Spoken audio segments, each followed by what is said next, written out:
जैसा आप देख सकते हैं कि मेरे हाथ में है यूनिस्टोन। कितने ही सालों से अगर वो पत्थर आपके गुर्दों में हो या पित्ते में, ग्लैडर के भी जहाँ पत्थर होता है ऑपरेशन से नहीं निकलता, लेकिन ये दवा खाने के बाद वो आपको जो यूरिन के जरिए जो है बुरा होकर निकल जाएगा। जहाँ बड़े बड़े ऑपरेशन फेल हो जाते वहां पर ये दवा काम करती है।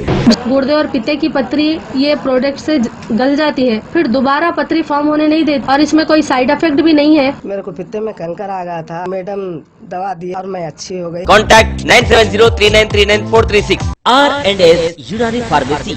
First